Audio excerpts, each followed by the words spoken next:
제가 능력이 없거나 인물이 못나서 아직 결혼을 못한 건 아닙니다. 다만 어느 누구에게도 털어놓지 못한 사정이 있습니다. 그 속 깊은 이야기를 지금부터 해보겠습니다. 제 위로 누나들이 3명이나 있습니다.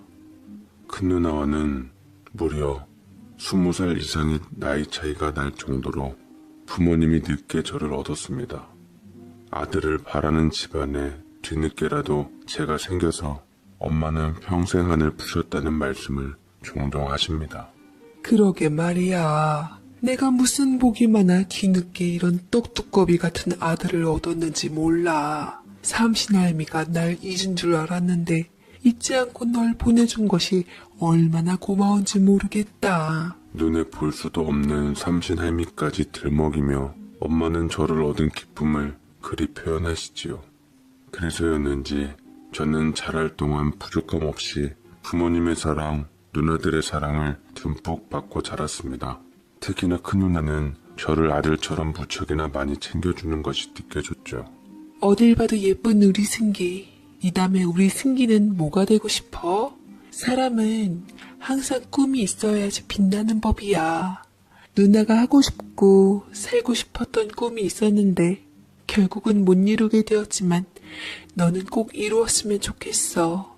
라고 말을 하는데 그럴 때마다 다른 누나들은 혀를 끌끌 차며 알아듣지도 못하는 어린애에게 뭔 그렇게 철학적인 말을 뱉냐고 툭툭 뱉으며 놀렸지만 그때마다 누나의 눈빛은 어딘가 모르게 슬퍼 보였습니다.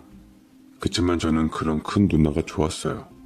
나이 많은 엄마보다 가끔은 우리 누나가 친엄마였으면 하는 바람도 있었고 가끔 동네에서 누나와 함께 있을 때면 동네 친구들은 너희 엄마 되게 젊고 예쁘다며 너랑 똑같이 닮았다고 말하는데 누나라고 솔직히 답변하기 싫을 때도 많았습니다만 큰 누나는 엄마의 마음을 생각했던 건지 친구들에게 누나라고 솔직하게 밝히며 제 손에 돈을 쥐어주고는 친구들과 함께 맛있는 거 사 먹으라고 했습니다. 든든하게 제 길을 살려주는 우리 큰 누나는 제 마음속 넘버원이었지요. 누나는 제가 초등학교 막 입학할 무렵 좋은 사람과 결혼을 하게 되었습니다. 어린 마음에 앞으로 누나와 떨어져서 살아야 하고 다른 사람에게 뺏기는 게 질투가 나고 싫어서 가지 말라고 붙들고 울고 생떼를 썼지만 누나 역시 저와 헤어지는 게 마음이 아팠던지 눈물을 글썽이고는 꼭 안아주더라고요. 웨딩드레스를 입은 예쁜 누나의 모습이 아직도 기억이 납니다. 기분 탓인지 신부 대기실에 있으면서 절 바라보던 누나의 눈빛도 슬퍼 보였습니다. 우리 승기 엄마 아빠 말 잘 듣고 누나 시집가도 지금과는 달라질 거 없으니까 씩씩하게 잘 커. 알았지? 항상 누나는 승기 곁에 있을 거고 누나가 우리 승기 많이 사랑하는 것만 기억해. 누나는 시집가서 얼마 안 가 어린 조카를 낳았고 조카 육아에 정신없던 큰 누나는 간간히 전화로 저와 통화했을 뿐 저를 보러 뜸하게 왔습니다. 아쉽고 마음이 허전했어요. 거기다 둘째, 셋째 누나도 그 무렵 결혼을 다 했죠. 집에서 연세 드신 엄마와 아빠 그리고 저만 있을 뿐이었는데 바글거리던 식구가 줄으니 허한 마음은 더했습니다. 그러던 어느 날 큰 누나가 아주 오랜만에 집에 조카랑 놀러 온 적이 있었습니다. 너무나 반가웠고 누나도 눈물을 글썽이며 부모님과 저를 맞았죠. 조카의 손에는 그 당시 유행하는 장난감이 쥐어져 있었습니다. 저는 어느 순간 그 장난감에만 시선이 뺏겼습니다. 저보다 훨씬 어린 아이가 가지고 노는 장난감인데도 왜 저는 그렇게 그 장난감이 갖고 싶었는 줄 모르겠어요. 누나가 겨우겨우 조카를 위해 어렵게 구해줬다고 해서 더 탐이 났나 봅니다. 이런 저를 바라보며 빙그레 웃던 큰 누나는 쇼핑백에서 부스럭대더니 조카가 손에 들고 있는 장난감과 똑같은 것을 저에게 건넸습니다. 자, 이거 가져. 어렸을 때 사주지 못해서 생각이 나더라. 어린아이가 가지고 노는 거라 좋아할지 모르겠지만 승기 것도 함께 샀어. 엄마 아버지 말 잘 들어. 그럼 네가 원하는 다른 것도 다 사줄게. 아이고 우리 승기 좋겠네. 네 큰 누나가 엄마 아버지보다 낫네. 우리 승기만 알아주는 건 큰 누나밖에 없어요. 장난감 때문에라도 누나 말 잘 들어야겠다. 이렇게 큰 누나는 제가 원하는 것을 알아서 척척해줬습니다. 큰 누나는 단호하고 분명한 구석도 있었지만 이런 다정한 면모는 누나에 대한 애정을 키웠어요. 그렇게 부모님과 누나의 사랑을 받으며 어와둥둥 자란 제가 무럭무럭 자라 대학에 들어가게 되었습니다. 그때쯤 아버지는 연세가 꽤 많으셨어요. 제가 훌쩍 성장하니 아버지는 고령에다 늘 일만 하셔서 몸이 평소에도 좋지 않았는데 어느 날 새벽에 밭으로 일 나간 아버지가 돌아오지 않았습니다. 엄마와 제가 밭으로 아버지를 찾으러 가니 아버지는 밭 한 귀퉁이에 쓰러져 계셨어요. 아버지를 발견했을 땐 이미 숨을 쉬고 있지 않았습니다. 돌아가실 때까지 손에서 일을 놓지 않고 그렇게 세상을 쓸쓸히 하직하셨습니다. 아버지의 장례식 날 저는 아버지를 떠나보낼 수 없었습니다. 마지막으로 관이 나가고 장지에 도착했을 때 그동안 꾹 참고 있던 눈물이 마구 흘러내리더라고요. 뒤늦게 얻은 아들이라며 당신 입에 들어갈 것마저 저한테 넣어주시고 힘든 농사일을 끝내시고 오셔서는 목마를 태워 동네 한 바퀴 도는 게 낙이라고 하시던 아버지가 너무 그리웠습니다. 아버지의 관이 땅속으로 들어가자 저는 들고 있던 영정사진을 내려놓고 아버지를 묻지 말라고 사람들에게 소리치며 오열했지요. 저의 그런 모습을 지켜보던 작은아버지는 울컥하시며 성을 내시더군요. 네 놈이 우리 형님 등골 다 빼먹고 밖에서 돌아가시게 하더니 이제는 형님 마지막 가는 길까지 방해하려고 해? 굴러온 돌 주제에 어디서 집안 망신시키려고 저리 썩 꺼져? 엄마도 아버지를 떠나보내시는 걸 힘들어하시며 물 한 모금 제대로 못 삼키고 계셨는데 작은아버지의 언짢음을 듣자 어디서 그런 힘이 나왔는지 주변이 떠나가라 소리 지르며 작은아버지를 혼냈습니다. 서방님, 아들이 아버지 떠나보내기 힘들어 작은 소동을 일으켰다고 어찌 그런 되먹지 않은 말을 하세요? 우리 이이가 서방님 지금 한 말을 들었다면 지금 당장 뛰쳐나와서 가만히 두지 않았을 거예요. 그런 소리 하거들랑 당장 돌아가세요. 다신 저희 가족 찾지 마시고요. 가녀린 엄마에게서 나온 사자후에 웅성거리던 주변은 조용해졌고 저의 울음소리만 장지를 뒤엎었습니다. 그렇게 저는 아낌없이 사랑을 주신 아버지를 떠나보냈습니다. 엄마는 저와 관련된 일이거나 이상한 말을 들으면 물불 가리지 않고 덤벼들었습니다. 제가 초등학교 다닐 때쯤이었는데 그날도 어김없이 동네 아줌마 몇몇이 슈퍼 앞 평상에 모여 손으로 나무를 다듬으며 부지런히 움직이고 입 또한 쉬지 않고 말을 하며 깔깔거리고 있었지요. 그 옆을 지나갈 때면 저는 늘 적응이 되지 않았습니다. 제가 긴장한 채 그 앞을 지나 슈퍼 안으로 들어가자 아줌마들은 수군덕대기 시작했습니다. 아유, 세월 참 빠르다. 그때 수원댁 바락바락 우기는 거 기억나? 기억나고 말고 잊을 수가 없지. 배가 늘 등에 붙어있던 사람이 어느 날 애 낳았다고 하는데 누가 믿겠어. 보니 그렇게 말하는데 알고도 우리가 속아졌잖아. 그러게나 말이야. 제 날이 갈수록 인물이 훤한 걸 보아하니 뻔하네 뭐. 솔직히 저 집에서는 나올 수 없는 인물이잖아. 그날따라 아줌마들의 수다가 왜 그렇게 제 귀에 쏙쏙 박히는지 뭔가 쎄한 느낌이 들어 망설이다가 조심스럽게 엄마에게 이 일을 알렸습니다. 제 이야기를 다 들은 엄마는 머리 끝까지 화가 나서 옷소매를 걷어붙이며 당장이라도 튀어나가 아줌마들 머리채를 잡아놓을 기세였습니다. 아니, 그 옆에 애들은 남의 일에 여전히 관심이 많아? 내 배가 등에 붙었던 땅에 붙었던 뭔 상관이래. 넌 여기 나오지 말고 가만히 있어봐라. 이 옆에 애들을 그냥 확. 엄마는 부엌으로 들어가 소금 한 바가지를 퍼와서는 동네 슈퍼로 달려갔습니다. 제가 말리려고 슈퍼 앞에 도착하기도 전에 엄마의 고성이 들려왔습니다. 이 옆에 애들아, 배부르고 등 따숩거든 발이나 닦고 잠이나 잘 것이지. 뭔 남의 집 귀한 아들 가지고 이러쿵저러쿵 말이 많아? 그리고는 가져온 소금을 아줌마들한테 확 뿌렸습니다. 작은 체구에서 뿜어져 나오던 화력은 기어이 그 아줌마의 머리채를 잡고 뒤 흔들었습니다. 아줌마는 갑자기 당한 공격에 엉덩방아를 찧으면서 허우적거렸고 나머지 아줌마들은 엄마의 기세에 놀라 말리지도 못하고 어머머 그러면서 어정쩡하게 서 있었지요. 한바탕 난리를 친 엄마는 그렇게 해놓고도 여전히 분이 안 풀린다는 듯이 악을 썼습니다. 한 번만 더 내 아들한테 왈가왈부했다가는 머리채가 뭐야? 난 더한 것도 할 수 있어 이것들아. 엄마의 일가를 들은 동네 사람들은 엄마에게 망신당할 수 있다는 생각이 들었는지 우리 가족의 일은 그 이후 더 이상 입에 오르내리지 않았던 것 같습니다. 이처럼 우리 엄마는 평소에 있는 듯 없는 듯 지내시다 저와 관련된 일은 예민하다 못해 두 얼굴의 여인으로 변했지요. 어쨌거나 아버지의 장례 후 다른 식구들은 모두 각자의 가정으로 돌아가고 큰 누나와 큰 매형이 남아서 뒤처리를 했습니다. 급격히 쇠약해진 엄마와 탈진한 저를 위해 생업을 뒤로하고 큰 누나네는 며칠 더 머물렀습니다. 큰 누나와 매형은 머물면서 엄마와 저의 기력 회복을 위해 보양식을 잘한다는 인근 가든으로 우리를 데리고 갔습니다. 이때 그냥 큰 누나네가 다른 식구들처럼 자기들 집으로 돌아갔더라면 그 일을 맞닥뜨리지 않아도 되는 것을. 삶이 어떻게 흘러가는지 알 수 없으니 예정된 일은 피할 방법이 없는 것 같기도 합니다. 가든에 도착해 적당한 자리에 앉자 음식 주문하러 온 아줌마가 계속 큰 누나를 흘끔흘끔 쳐다보고 저를 번갈아 쳐다보더니 너 정이 아니니? 혹시나 했다 얘.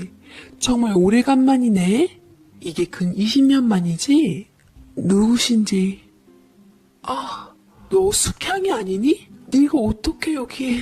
그렇게 말하는 큰 누나의 얼굴에는 반가움과 당혹감이 섞여 있었습니다.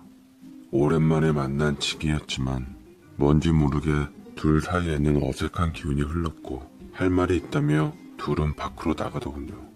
음식이 나올 때까지 오질 않자 큰 매형이 큰 누나를 찾으러 나갔습니다만 매형도 도무지 오질 않았습니다. 그 사이 큰 누나는 자리에 돌아와 오히려 매형을 기다리고 있었지요. 두 사람의 길이 아무래도 어긋난 것 같아 제가 큰 매형을 찾으러 나갔습니다. 다행히 큰 매형은 멀리 가지 않고 주차장 쪽 구석에 쪼그리고 앉아 연신 줄담배를 피우고 있었습니다.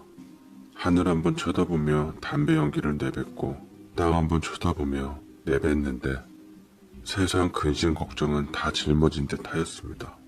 그 사이 뭔 일이 일어났는지 모르지만 좀 전에 봤던 모습과는 딴판이었습니다. 저는 멀지 않은 곳에서 큰 매형을 찾은 것이 기뻐서 가까이 다가갔습니다. 매형, 엄마랑 큰 누나가 매형 빨리 데리고 오래요. 음식 나온 거 다 식는다며 따뜻할 때 먹어야 한다고 어서 오시래요. 라고 얘기하자 매형은 지그시 저를 쳐다보며 묘한 기운을 내뿜었습니다. 세밀한 보석 관찰하듯 자세히 절 뜯어보며 관찰하고 뭐랄까 공격적인 눈빛이라고 해야 하나. 정말 뭐라 말로 설명할 수 없는 분노가 서린 느낌이랄까. 매형이 저를 그런 식으로 본 것은 난생 처음이었습니다. 저는 본능적으로 위험함을 감지하고 뒷걸음질을 쳤고 그제서야 매형은 툭툭 털고 일어났습니다. 그래 알았어. 가만히 보니 닮긴 닮은 것 같기도 하고. 그렇네 참. 콩 심은 데 콩 나고 파 심은 데 팥 난다더니만. 큰 매형은 아리송한 말을 하더니 피우던 담배를 끄고 저를 가로질러 앞장서서 걸어갔습니다. 저는 큰 매형이 왜 그런 말을 하는지 이해를 할 수 없었지만 그치만 여러모로 심상치 않은 분위기와 많은 의미가 담겨있는 말인 것을 그때 당시에도 알았기에 저는 훗날까지 마음속에 담아두게 되었습니다. 늘 말이 많던 큰 매형이 조용히 식사하는 모습이 이상했을 만큼 우리는 식사를 마치고 집으로 돌아왔습니다. 집에서도 큰 누나와 큰 매형의 사이에는 예전에 볼 수 없었던 이상기류가 흐르고 있었지요. 엄마도 두 사람 사이가 심상치 않음을 감지했는지 두 사람을 집으로 얼른 돌아가라고 했습니다만 말없이 참고 있던 매형은 냉장고에서 술을 꺼내더니 벌컥벌컥 마셨습니다. 그리고 어느 정도 취기가 돌자 큰 누나를 노려보며 입을 나불대기 시작하더라고요. 나 아까 네 친구라고 말하는 그 식당 아줌마와 너랑 둘이 대화하는 거 다 들었어.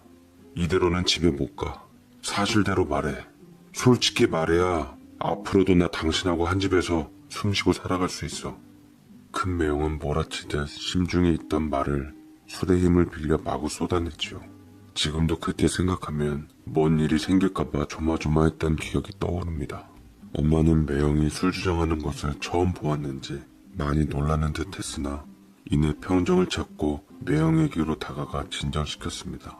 우리 박서방 뭔 일이 있었는지 모르지만 한 번도 본 적 없던 모습을 다 보이고 그래 우리가 자리를 비켜줄 테니 두 사람 할 이야기 있으면 다 하고 속 풀고 올라가. 아니요, 장모님도 이 자리에 계세요. 처남도 이제 애가 아니니까 여기 있고 다 같이 들어야 해요. 다들 알면서 저만 속고 산 거 아닌지 빨리 말해. 당신 입으로 진실을 말해보라고. 큰 매형의 다그침에 큰 누나는 매형에게 다가가 평소 하던 모습처럼 다정하게 어깨에 손을 올렸습니다만 매형은 그런 큰 누나의 손을 확 쳐댔더군요. 심상치 않은 느낌에 엄마는 둘의 원만한 해결을 바라며 저를 데리고 슬그머니 자리를 피해줬습니다. 엄마가 말하길 큰 누나와 매형이 결혼할 때 요란했다고 했습니다. 그 당시 큰 누나는 집 근처 고등학교를 졸업 후 서울로 올라가 조그만 회사에 취직해 다니고 있었고 큰 매형은 건축 일을 하며 목수 일을 배우고 있던 중이었습니다. 큰 누나와 매형을 연결해준 사람은 이미 두 사람을 잘 알고 있던 어느 성당의 신부님이었다고 하더군요. 큰 누나를 보고 첫눈에 반한 매형은 싫다고 하는 큰 누나를 쫓아다니며 구애를 한 모양이었습니다. 그래서 10번 찍어 안 넘어간 나무가 없듯이 큰 누나는 결국 매형의 진심 어린 구애에 마음을 열었다고 했습니다. 큰 누나와는 잠시도 못 떨어져 결국 업종을 바꿔서 같이 할 수 있는 일을 선택했다고 했습니다. 그래서 인테리어 업체를 차려놓고 한시도 안 떨어졌던 두 사람이 뭔 일인지 몰라도 당시에는 저러는 것이 꽤 심각한 일인 것 같았습니다. 엄마는 누나 걱정이 많이 들었던지 깊게 한숨을 쉬며 하늘에 계신 아버지에게 전하고 싶은 듯 혼잣말을 하셨습니다. 잘 살아야 할 텐데 무슨 일이 있었든 이해해주고 감싸주고 둘이 그저 모든 걸 묻고 잘 살기만을 바라는 건 부모인내 욕심인 건가? 그런가요, 여보? 라며 저를 흘끗 보시는데 순간 심장이 쿵 떨어지며 그 시선을 외면해 버렸습니다. 왜 그랬는지 모르겠지만 본능적으로 슈퍼집 아줌마들의 대화, 매형의 얘기, 아무래도 저만 빼고 모르는 뭔가가 있다는 것은 확실해 보여서 느낌이 쎄했습니다. 저는 그날 이후 몇 날 며칠 동안 심한 악몽을 꾸며 밤새 뒤척이곤 아침을 맞이했습니다. 엄마는 걱정스러웠던지 아침을 차려놓고 제 좋아하는 고등어도 구워놓았다고 밥 먹으라고 하는데 연이어 잠을 못 잔 탓인지 입맛이 영 없었습니다. 거울에 비친 저를 보니 곧 저승갈 사람 마냥 파리하게 질려 보였죠. 그런 맘도 모르고 고등어 가시를 바르며 제 밥 위에 올려놓고 있는 엄마를 바라보다가 결국 그 고등어 가시가 걸린 것 마냥 꾸역꾸역 마음에 담아놓고 있던 말을 조심스럽게 꺼냈습니다. 나 솔직하게 말할게요. 사실 며칠 전에 누나와 매형일도 그렇고 엄마 말도 그렇고 동네 아줌마 말도 그렇고 뭔가 나만 모르게 일이 돌아가고 있는 것 같아요. 내 말이 맞지? 엄마 알고 있는 거 있으면 나한테도 말해줘. 나도 이젠 엄마 말처럼 성인이라 모든 걸 이해할 수 있어. 얘가 너 꿈꿨니? 쓸데없는 소리 하지 말고 밥이나 얼른 먹어. 밤에 뭐 했길래 눈이 퀭하니? 밥 먹고 좀 눈이나 붙여라. 원래 사람이 잠이 부족하면 망상에 시달리고 힘들어지는 법이야. 한숨 푹 자면 개운해질 거다. 아무 생각도 나지 않을 거야. 엄마는 저의 질문에 말을 돌렸지만 그것마저 의미심장한 기분을 떨칠 수 없었습니다. 판도라의 상자를 열고자 하는 마음은 멈추질 않더군요. 몇 번 더 졸라댔지만 엄마는 아예 입을 다물며 자리를 도망치듯 떠버렸어요. 상자를 열기로 한 마음이 커지니 안 되면 부술 기세로 도저히 억누를 수가 없어 갔던 그 가든에 가보기로 결심했습니다. 거기에 가면 모든 걸 알 수 있을 것 같은 확신이 들었어요. 직원들이 출근하는 걸 보고 그날 큰누나의 친구라는 사람을 찾아보았지만 보이지 않았습니다. 다른 직원들에게 물어보니 직장을 그만뒀다고 했습니다. 연락처를 부탁하며 그 사람에 대해 꼬치꼬치 물었지만 자칫 이상한 사람으로 몰리고 경찰에 신고당할 기세였습니다. 일단은 알아볼 기회가 날아갔으니 기회를 좀 더 보기로 했습니다. 그동안 아버지 일 때문에 빠졌던 학교 수업을 따라가려면 일정이 빠듯했습니다. 그래서 다시 기숙사로 돌아갔죠.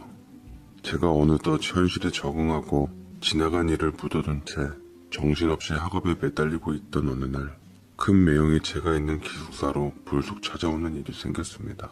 간만에 보니 지난 일들이 떠오르고 당황스럽더라고요. 매형 또한 작정하고 찾아온 듯 했습니다. 어디서 미리 술을 마시고 왔는지 술 냄새가 솔솔 풍겼습니다. 어색한 침묵이 흐르다 갑자기 다 큰 남자 어른이 말을 맺지 못하고 계속 흐느꼈습니다. 큰 매형이 하는 말의 결론을 듣기까지 한참 시간이 걸렸는데 큰 매형의 말은 애써 겨우 맘 잡은 저를 혼란에 빠뜨렸습니다. 제 20살 인생이 하루아침에 사라질 만큼요. 내게는 호용호제로 지낼 만큼 2살 많은 친한 형이 있었어. 내가 철없을적 사고치고 다닐 때 교화 차원에서 찾아간 성당에서 그 형을 처음 만났어. 형은 천의 고아였던 나에게 따스한 손길을 내밀어주고 그렇게 이끌어준 은인 같은 사람이었어. 그 형으로 인해 난 방황하지 않고 안정된 직업을 구해서 기술을 배울 수 있었고 그가 아니었으면 내 인생이 어떻게 됐을지 모를 정도로 그 사람은 내 인생의 구원자였어. 사실 정유와의 결혼도 그 형 덕분에 했고 가정을 이루게 된 거야.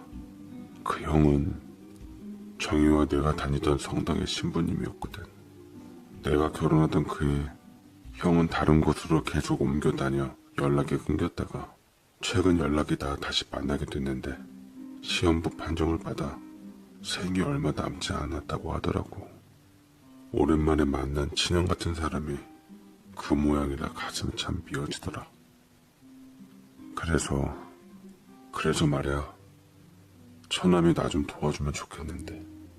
자신의 얘기를 전하다가 마지막엔 제 얘기가 나오며 그 사람을 도와주면 좋겠다고 하는데 저는 처음에 이해를 못하고 매형이 술을 마셔 횡설수설하는 줄 알았습니다. 그러나 그 다음 이야기가 저를 망치로 내려치는 듯 했습니다. 혹시 저번에 우리 가든 갔을 때 그때 본 식당 아줌마 기억나? 큰 누나 친구라던 사람. 그 사람이 알고 보니 그 형이랑 이종사촌 지간이라고 하더라. 그리고 말이야. 처남도 그 집 식구들이랑 한 핏줄이라는 거. 뭐라고요? 그게 무슨 소리예요, 매형? 술 너무 많이 드신 거 아니에요? 그게 무슨... 말은 그렇게 했지만 제 손과 입술이 심하게 떨려왔습니다.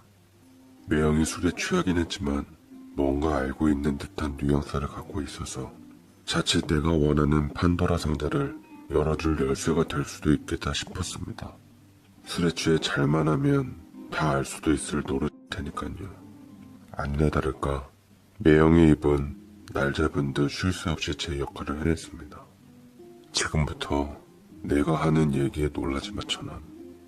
그러니까 처남이 누나 친구의 이종사촌 아들이야. 한마디로 내 구원자이자 은인이자 친형 같은 그 형이 처남의 친아버지라고. 그래서 내가 발등에 불 떨어져서 처남을 찾으러 온 거야. 그 형 이제 정말 얼마 안 남았어. 그러니까 제발 처남도 나중에 후회하기 전에 형이 생을 마감하기 전 한 번만 만나주면 안 될까? 부탁이야. 드디어 터질 게 터졌지요. 내가 이제까지 알고 있었던 것처럼 우리 엄마, 아버지 소중하고 귀한 뉘뚱이 아들이기만을 간절히 바랄 것만. 근데 왜 또 내가 하필이면 신부의 아들이래요.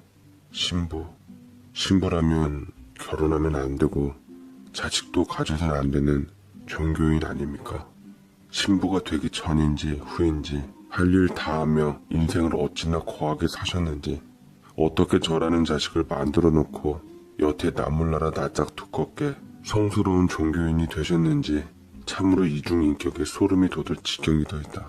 출생의 비밀에 대해 하필 술 취한 우리 매형한테서 거침없이 흘러나와 어디서부터 어디까지 믿어야 하나 생각도 들었습니다. 매형의 취중진담이 이어졌지요. 기억나지? 가든에서 있었던 일로 소란이 일었던 거. 내가 아주 우리 정희 씨에 대해서 아주 큰 오해를 했더라고. 그때 정희와 그 친구가 따로 나가 나눈 이야기를 듣게 되었는데, 내가 못 모르고 기도 안 좋은 주제에 띄엄띄엄 듣겠다고 했다가 기가 막히게도 정희가, 아니 승기처럼 큰 누나가 다름 아닌 처남의 생모라고 생각했다 이 말이지. 처남이 생각해도 정말 말도 안 되는 얘기지. 생모? 큰 누나가 제 생모라니.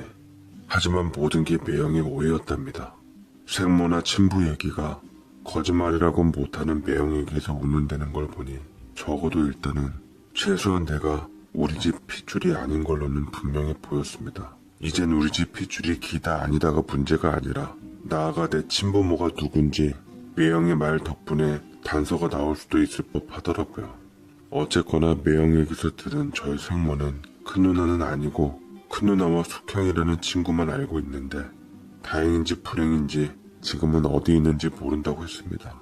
큰 누나가 저희 생모한테 우리 집안 사정을 얘기해줘 저를 우리 집 대문 앞에 두고 사라졌다고 하더라고요. 그 이후 행방이 묘연하다고 했습니다. 여기까지 이야기를 들으며 저는 진심으로 미칠 것 같았습니다. 어떠한 증거도 없이 매형의 말만으로 시한부 선고를 받은 그 사람이 내가 네 아비다 하는 소리를 어떻게 받아들여야 할지 제 머릿속이 터질 것만 같았습니다. 그래서 저는 매형에게 물었어요. 매형 좋아요. 내가 정말로 그 사람 아들이라 칩시다. 내가 그 사람 아들인 거 우리 식구 중에 누가 알고 있어요? 누가 또 증언해 줄 수 있냔 말이죠. 증언해 줄 사람은 없어. 대신 유전자 검사라는 게 있으니 확인해 보면 알겠지. 장인어른은 돌아가실 때까지 모르셨고 장모님도 몰라. 작은 아버님도 처남이 업둥이라는 사실만 알지 아무것도 모르죠. 다른 누나들도 처남이 업둥이라는 거 다 알고 있지만 처남이 상처받을까봐 장모님의 당부에 여태 함구했대. 나랑 큰 누나만 친부에 대한 사실을 알고 있어. 실은 나도 최근에 알았지만 이 매형이라는 양반이 대체 나한테 무슨 원수를 졌길래 갑자기 이런 말로 날 혼란스럽게 개수작을 부리는 건지 정말 모르겠더군요. 더 이상 듣기가 곤욕스러울 정도였습니다. 갈수록 머릿속은 혼란스러워졌고 급기야 저는 도저히 이 상황이 감당 안 되어 당장 그런 근거 없는 말 따위 하려들랑 맨정신으로 다시 와서 짓거려보라고 고래고래 소리 지르는 게 다였습니다. 매형은 비틀거리며 피식 웃고는 그런 이야기를 저한테 던져놓고 올 때와는 달리 가벼운 걸음으로 집에 돌아갔습니다. 그렇게 안 봤는데 분명 도른작자란 게 걸리면 이 은혜는 반드시 갚겠다 벼르게 되었습니다. 아버지 일로 힘겨웠던 마음을 겨우 다잡아 학업에 매진하고 있었건만 친부의 소식을 듣고 한동안 또 휩쓸리며 방황하게 되었죠. 학교 수업은 죄다 빠지고 그 시간 저는 기숙사에 혼자 남아 술만 퍼마셨습니다. 저와 무관하게 흘러온 이 상황이 용납되지 않았고 한순간 모든 게 무너져 내리는 듯 했습니다. 저의 이러는 모습에 아무것도 모르는 엄마는 애가 다 들어갔죠. 엄마 가슴 아파하는 모습을 보다 못한 큰 누나가 냉큼 달려와서는 하루 종일 술 마시고 누워 자는 저의 등짝을 후려쳤습니다. 엄마는 그런 큰 누나를 말렸지만 방 밖으로 엄마를 내보내고 착 가라앉은 목소리로 저에게 말을 건넸습니다. 정신 못 차려? 철없는 나이도 아니고 너 엄마한테 너 성인 됐다고 다 이해할 수 있다고 했다며. 낳아준 부모보다 키워준 부모가 더 대단한 거야 너. 그런 은인인 엄마에게 꼭 그렇게 가슴에 대못 박아야 속이 후련하겠어? 엄마, 너 가슴으로 낳은 누뚱이 아들이라며 진심을 다해 키웠고 늙음막직하게 축복 같은 하늘의 선물이라며 너 하나만 보고 험한 일도 마지 않고 열심히 살아왔어. 그러니까 너 엄마를 봐서라도 제발 조금만 아파하고 이제 훌훌 털고 일어나. 더 이상 엄마 가슴 아프게 하지 말아줘. 누나가 이렇게 부탁할게. 승기야. 큰 누나의 그 말을 들으니 하염없이 눈물이 흘러내렸습니다. 엄마, 절 한없이 사랑으로 키워준 우리 엄마를 제 고통에 빠져서 잠시 잊고 있었지요. 겨우 몸은 추스렸지만 제 마음은 이전과 같지 않았습니다. 고통의 원인이 무엇인지 알았기에 벗어나기 위해서는 부딪혀 보는 게 맞았습니다. 오랜 고민 끝에 날 버린 친부라는 사람을 직접 내 눈으로 확인해 보기로 했습니다. 그리고 다음날 저는 매형의 연결로 수많은 마음의 동요를 버틴 후 친부를 만나러 약속 장소에 나갔습니다. 매형과 나란히 앉아 수단을 입고 있는 신부를 보자 첫 보기에도 그가 매형이 말한 저희 친부 같더라고요. 친부란 실감도 핏줄의 정도 전혀 느껴지질 않았습니다. 돌아가신 제게 한없이 인자한 아버지가 떠오르며 그는 제게 철저히 타인일 뿐이었습니다.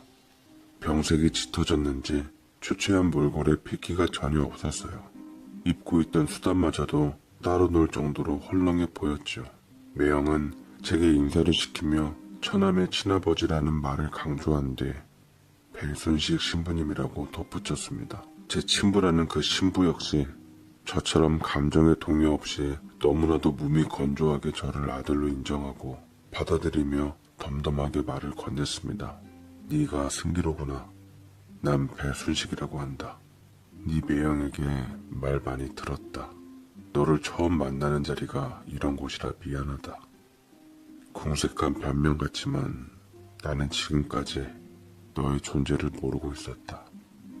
얼마 전 내 사촌한테서 얘기를 듣고 마지막이라 생각해 너에게 사죄하고 싶어 연락한 거니까 부담 갖지 않았으면 한다. 말은 그러했지만 참으로 딱딱한 어투였습니다.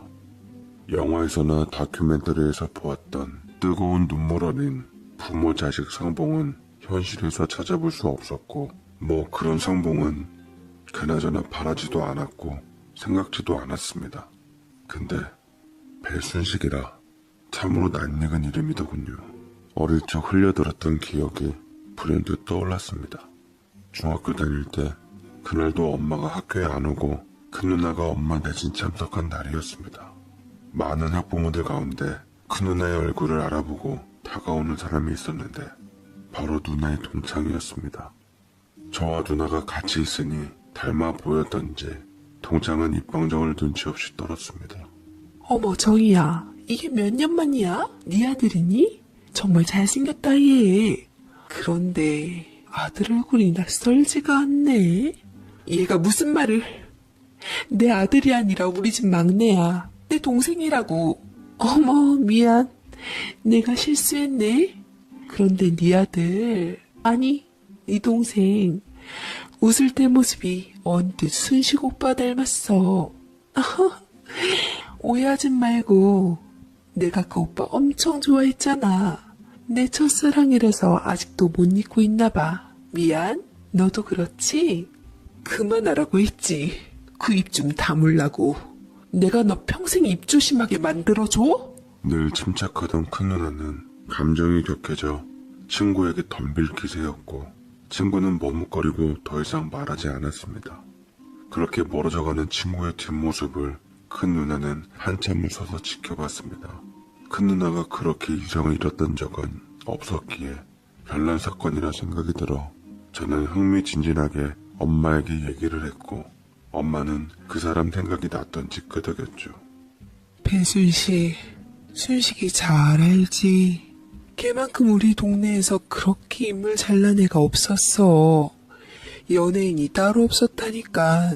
동네에서 나중에 쟤 엄청난 인기 연예인 돼서 우리 동네 찾아오면 동네 집값 오르겠다며 옆편 애들이 농담 삼아 입방정을 떨 정도였지. 부모님 따라 서울로 이사가고 난 후 신부가 되었다는 소리를 들었는데 난 걔가 배우할 줄 알았지 신부 될 거라곤 상상도 못했다. 아주 깜짝 놀랐어. 엄마가 알고 있는 순식이라는 인물은 잘생긴 애가 인물 아깝게 배우가 아닌 신부가 되어서 놀랐다는 얘기였습니다. 그때는 별 의미 없이 지나가는 말로 엄마와 함께 참 특이한 사람도 있다 싶었는데, 그런데 벌러 듣고 흘러 넘겼던 그 사람이 나의 친부라며 제 앞에 떡하니 앉아 있었습니다. 전 너무 기막히고 화가 나서 왜 이런 일이 저한테 일어났는지 따졌습니다. 두 분 중에 누가 절 버렸어요? 어머니? 아버지? 두 분이 합심해서 절 지금의 우리 집 앞에 버려서 업둥이를 만든 건가요? 참 두 분 다 알만하네요. 자식을 버린, 천륜을 저버린 사람들인 주제에 무슨 낯짝으로 지금 자식 앞에 나타나셨나요? 종교인으로서 가슴에 찔려서요? 아니면 가실 때 되니까 마음이라도 편하게 가시려고 죄 훌훌 털고 가는 게 맞다 생각해서 저한테 그런 큰 짐을 지워준 거예요? 뭐든 간에 참 이기적이고 못되셨네요. 제 친모를 만나시면 전해주세요. 두 분이 저를 외면했지만 다행히 저는 축복받은 가정에서 잘 성장했다고요. 지금도 앞으로도 날 이렇게 내팽개친 그쪽 양반들은 제 관심 바뀌고 더 이상 볼 일도 없을 겁니다. 친부는 죽음에 임박해 자기 죄책감의 무게를 드러내고자 저를 만나는 것이 뻔했습니다. 참으로 이기적인 인간들 같으니라고. 담담히 제 말을 듣고 오롯이 자신의 무게로 감당하는 그는 도리어 제발 저랬던지 생모에 대해 먼저 선수치곤 덧붙였습니다. 그래, 지금처럼 부모에 대해 궁금해하지도 말고 알려고도 하지 말거라. 특히 네 친엄마에 대해서는 더더욱 모르고 지나가게 될 일을 굳이 알게 되면 더 곤란한 경우가 많더라. 세상 살다 보니 때론 모르는 게 약일 수도 있어. 진실이 꼭 득이 되는 건 아니란 거다. 네 친엄마도 이미 가정을 이루고 잘 살고 있는 만큼 너의 존재가 불편해질 수 있으니 말이다. 그리고 난 떠나기 전 널 볼 수 있어서 참 반갑고 좋았다. 그분 곁에 가기 전에 널 만날 수 있어서 고맙고 반갑고 기쁘구나. 그리고 미안하다. 친부는 행여 제가 친모에 대해 관심을 가질까 싶어서 미리 언지를 두며 손을 긋고는 앞으로 신의 가호와 축복이 깃들길 바란다며 덕담과 동시에 비틀거리며 그 자리를 떴습니다. 그것이 친부와의 처음이자 마지막이었어요. 그날 이후 친부의 연락은 더 이상 없었습니다. 매형도 그분에 대해 더 이상의 언급은 없었습니다. 저는 단단히 맘먹고 소중한 가족들을 지키기 위해 모든 걸 부두려고 애쓰고 이악 물고 다시 한번 일어나 무너졌던 일상의 생활을 조금씩 회복해 가고 있었는데, 이번에도 매형에게서 헐레벌떡하며 급하게 연락이 왔습니다. 처남, 신부님 사경을 헤매고 있는데 마지막 가는 모습은 보고 갔으면 좋겠어서 연락했어. 그래도 처남을 세상에 있게 한 분인데 이렇게 된 거 그분을 용서하고 마지막 곁을 지켜드려. 그게 맞아, 처남. 제 인생의 끝까지 빌런으로서 발목 잡은 매형은 내 친부가 곧 세상 하직할 마지막이 될 것 같으니 저보고 다녀오라고 독촉했고, 저는 더 이상 휘둘리기 싫어 안 간다고 더 이상 관계없는 날 끌어들이지 말라며 뱉었지만, 말과는 다르게 다음날 저는 친부의 처음이자 마지막 죽어가던 모습이 머릿속에서 떠나지 않아 끝내 친부가 입원해 있는 병원으로 찾아갔습니다. 혹시나 제가 누군지 주변에 알려지게 되면 겉으로나마 참 종교인으로서 신부로서 평생을 살았던 친부가 여태껏 쌓아온 명성에 누가 될 것 같아 병원 입구에서 정말 많이 망설였습니다. 그런데 생각지도 못하게 저 멀리서 익숙한 느낌의 사람이 꽃을 하나를 안고 들어오는 게 보였습니다. 가만히 보니 우리 큰 누나가 아니겠어요. 늘 곁에 함께하는 매형도 없이 어디 병문안을 온 것처럼 보였습니다. 평소에는 볼 수 없었던 화려한 옷차림과 진한 화장을 해서 순간 못 알아볼 뻔했습니다. 흠칫하며 급히 몸을 숨기고 한 번도 본 적 없는 큰 누나의 생경한 모습을 지켜보다 저도 모르게 큰 누나의 뒤를 밟고 있었습니다. 큰 누나는 제가 뒤따르는 것도 모른 채 방문할 병실을 찾아갔습니다. 큰 누나가 방문한 병실은 놀랍게도 친부가 누워있는 병실이었습니다. 밖에서 제가 지켜보니 한두 번 해본 솜씨가 아닌 듯 익숙하게 친부를 간병하고 들고 온 꽃을 화병에 꽂고 분주하게 병실에서 움직였습니다. 할 일을 다 마친 큰 누나는 친부의 손을 잡더니 덤덤하게 말을 이어갔습니다. 그이한테 들으니 승기 찾아갔다며?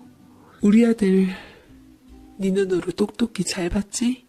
당신보다 몇 배나 정직하고 책임감 있는 아이로 자랐어.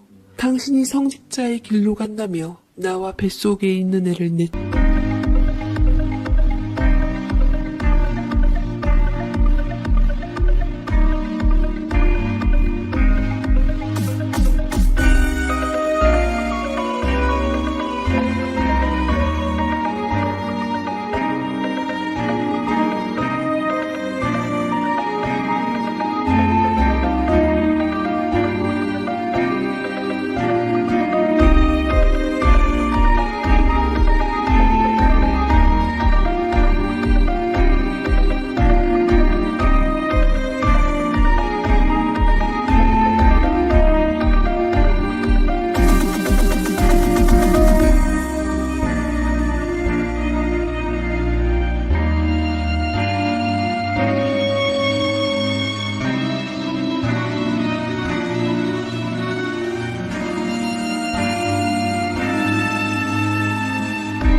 졌을 때 이런 날이 오기를 손꼽아 얼마나 기다렸는지 몰라. 하늘덕이라 생각 말고 승기를 그렇게 정 많은 애로 키워준 우리 부모님께 감사해. 우리 아들이 애비 자격 없던 당신을 만나준 것에 대해 감사하게 생각하라고. 그리고 저 세상 가서도 회개해. 네가 우리 모자한테 저지른 잘못을 말이야. 그 죄의 굴레를 벗어날 생각은 꿈도 꾸지 말고 그게 네 죄에 천벌받을 대가야. 그 누나의 말을 들은 친부의 눈에선 회한의 눈물이 흘러내렸습니다. 그 누나는 친부에게 어떤 애정도 없었고 연민도 엿보이지 않았습니다.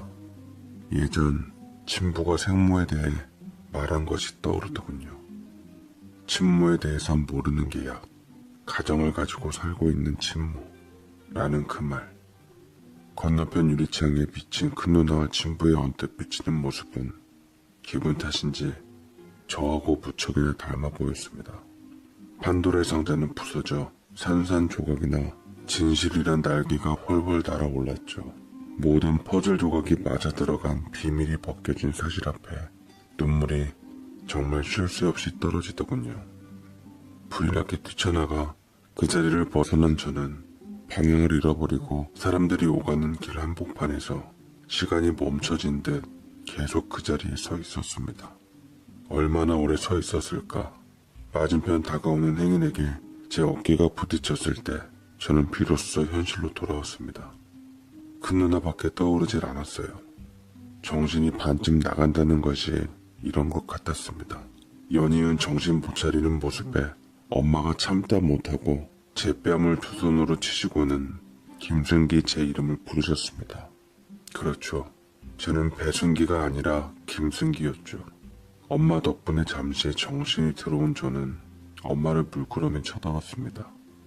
업둥이를 갖다 놓은 존재가 바로 큰 누나란 지독한 진실. 제가 이 정도인데 연세 드신 분이 이 사실을 안다면 그 충격을 이겨내지 못할 것 같았습니다. 그리고 내 인생의 빌런 같은 우리 매형의 얼굴도 제 눈앞에 있는 듯 왔다 갔다 했습니다. 모든 게 매형으로부터 비롯되었으니 이번에는 내가 한번 매형이나 큰 누나를 생각해서라도 제대로 미친 척 빌런 짓을 할까 싶었지만 올라온 악을 겨우 삼키고는 이래서야 무슨 의미가 있겠나 싶어 관두기로 했습니다. 큰 누나가 원망스럽고 미웠지만 나는 큰 누나를 사랑했고 믿었고 그녀는 내 부모 이상인 절대적 존재였기에 차마 내 손으로 망가뜨릴 수는 없었습니다. 마지막 후폭풍은 참으로 오래오래 갔습니다. 결국 저는 신부의 마지막을 보지 못한 게 아니라 안 봤습니다.